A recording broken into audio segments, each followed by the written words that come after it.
Now it's time to actually talk about how to make an offer on the property and start your negotiation. In the previous video, we had talked about taking the photographs. Now's the time that you want to start that collection of the photographs and sort through it and have a basis for the offer that you want to make. Don't lowball the seller right off the bat. That's just going to make them upset and more difficult to work with. You want to talk to the realtor, get to know them a little bit, so maybe you can be empathetic towards their situation, or knowing more of the scenario while they're selling it will allow you to help in your negotiation tactics as far as how to actually approach the seller. You do want to be sensitive, but again, use the photographs.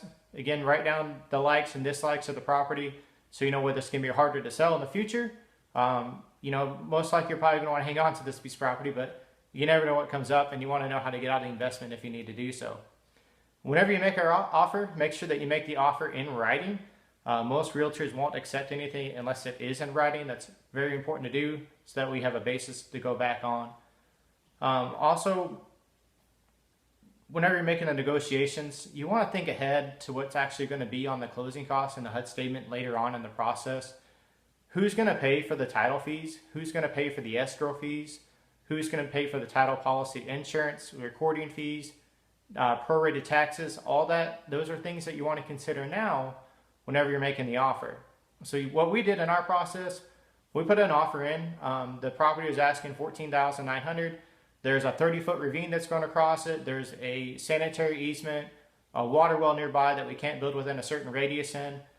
There's a meth lab, it looks like, that used to be on the property. There's a burned down couch on it.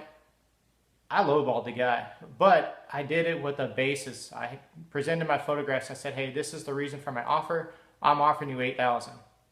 He, of course, came back and he gave me $11,000. In my head, I had a goal set of actually what I wanted to acquire the property for.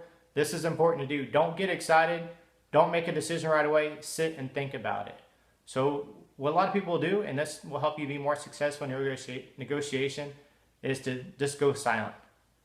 Write an email, be polite. I appreciate your counter offer. This is where I stand for now. And just let them know the door is open. 2 weeks went by. I hadn't heard anything back from the seller. Hadn't heard anything from the realtor. So just out of the blue, I sent an offer for $89.50. To my surprise, they replied back within 10 minutes and said, your offer has been accepted. And that's a good way to, again, how to negotiate.